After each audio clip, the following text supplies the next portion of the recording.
ലതീഷ് കൂടി ചേരുകയാണ് കോഴിക്കോട് നിന്ന് സമരത്തിന്റെ വിവരങ്ങൾ നൽകാനായി, മഹാപണിമുടക്കിന്റെ വിവരങ്ങൾ നൽകാനായി. Latheesh, good morning.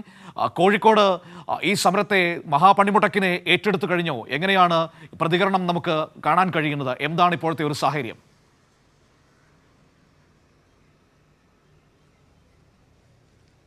Manu, good morning. രാവിലെ 6 മുതൽ തന്നെ നമ്മൾ കോഴിക്കോട് നഗരത്തിലുണ്ട്. രാവിലെ 6 മണിക്ക് നമ്മൾ KSRTC ബസ് സ്റ്റാൻഡിൽ നിന്നാണ് ജനങ്ങളുടെ പ്രതികരണങ്ങൾ ഉൾപ്പെടെ തേടിക്കൊണ്ട് വാർത്ത റിപ്പോർട്ട് ചെയ്തത്. എന്തായാലും വളരെ കുറച്ച് ആളുകൾ മാത്രമാണ് KSRTC സ്റ്റാൻഡിൽ പോലും ഇന്ന് എത്തിയത്. ജനങ്ങൾ മുൻകൂട്ടി അറിയിച്ച പണിമുടക്കാണ് എന്നതുകൊണ്ട് തന്നെ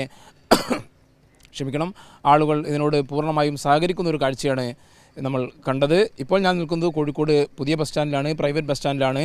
ബസ് സ്റ്റാൻഡിൽ സ്വകാര്യ ബസ്സുകൾ മാത്രമാണുള്ളത്. വിജനമാണ്. കടകമ്പോളങ്ങളെല്ലാം പൂർണ്ണമായും അടഞ്ഞു കിടക്കുന്നു. റെയിൽവേ സ്റ്റേഷനിലും മറ്റും എത്തിയ ആളുകൾക്ക് രാവിലെ കുറച്ച് സമയം ഓട്ടോ തൊഴിലാളികൾ അവരുടെ സർവീസ് നടത്തിയിരുന്നു. കോഴിക്കോട് ഡിപ്പോയിൽ നിന്ന്, അല്ലെങ്കിൽ കോഴിക്കോട് ജില്ലയിൽ നിന്ന് തന്നെ KSRTC ഒന്നും തന്നെ സർവീസ് ആരംഭിച്ചിട്ടില്ല. ദീർഘദൂര ബസ്സുകൾ, ഇന്നലെ രാത്രി 12 മണിക്ക് മുമ്പ് സർവീസ് ആരംഭിച്ച ബസ്സുകൾ വന്നു പോകുന്നു എന്നതല്ലാതെ കോഴിക്കോട് നിന്ന് KSRTCയുടെ മറ്റ് സർവീസുകളൊന്നും തന്നെ ഇന്ന് സർവീസ് ആരംഭിച്ചിട്ടില്ല. ഞാൻ നേരത്തെ സൂചിപ്പിച്ച പോലെ തന്നെ ബംഗളൂരിൽ നിന്നും അടക്കം സ്വകാര്യ ബസ്സുകൾ, രാത്രി പുറപ്പെട്ട ബസ്സുകൾ കോഴിക്കോട് നഗരത്തിലേക്ക് എത്തിയിട്ടുണ്ട്. ആ നിലയിലുള്ള സർവീസുകൾ മാത്രമാണ് ഉണ്ടായത്.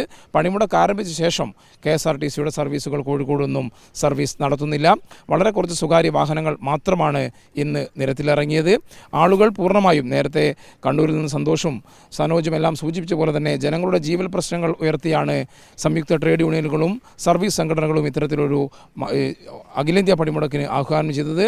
മാസങ്ങൾക്ക് മുമ്പ് തന്നെ ആഹ്വാനം ചെയ്ത പണിമുടക്ക്, ഇതിൻ്റെ പ്രചാരണത്തിനായി പ്രചാരണ പരിപാടികളും പ്രചാരണ ജാഥകളും ഉൾപ്പെടെ സർവീസ് സംഘടനകളുടെയും അതേപോലെ തന്നെ തൊഴിലാളി സംഘടനകളുടെയും മറ്റും നേതൃത്വത്തിൽ നടന്നിരുന്നു. അതുകൊണ്ട് തന്നെ ജനങ്ങൾ പൂർണ്ണമായും ഈ പണിമുടക്കിനോട് സഹകരിക്കുന്ന കാഴ്ചയാണ് കോഴിക്കോട് നിന്ന് നമുക്ക് കാണാൻ കഴിയുന്നത്.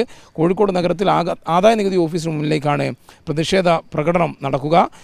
CITU സംസ്ഥാന പ്രസിഡന്റും LDF കൺവീനറുമായ TP രാമകൃഷ്ണൻ ഈ പ്രതിഷേധ പരിപാടി ഉദ്ഘാടനം ചെയ്യുമെന്നാണ് അറിയിച്ചിരിക്കുന്നത്. സംയുക്ത ട്രേഡ് യൂണിയനിൽ STU അതേപോലെ തന്നെ INTUC ഒന്നും പങ്കെടുക്കുന്നില്ലെങ്കിലും അവരും ഈ പണിമുടക്കിൻ്റെ ഭാഗമായി കൊണ്ടുതന്നെ വിവിധ പരിപാടികൾ ഓരോ കേന്ദ്രങ്ങളിൽ സംഘടിപ്പിക്കുന്നുമുണ്ട്. മനു. ശരി, ലതീഷാണ് കോഴിക്കോട് നമുക്ക് ഈ വിവരങ്ങൾ നൽകിയത്. ഏതായാലും കോഴിക്കോട് അക്ഷരാർത്ഥത്തിൽ നിശ്ചലമായി നിൽക്കുന്നതാണ് ഈ പണിമുടക്കിൽ നമുക്ക് കാണാൻ വേണ്ടി കഴിയുന്നത്. അല്പസമയത്തിനകം തന്നെ രാവിലെ വലിയ പ്രതിഷേധം, സംയുക്ത ട്രേഡ് യൂണിയൻ സമിതിയുടെ നേതൃത്വത്തിൽ വലിയ പ്രതിഷേധമുണ്ടാകും കേന്ദ്ര സർക്കാരിൻ്റെ നയങ്ങൾക്കെതിരെ. ആ രീതിയിൽ പണിമുടക്ക് പൂർണ്ണമായി മുന്നോട്ട് പോകുന്നു എന്ന് തന്നെ വേണം പറയാൻ.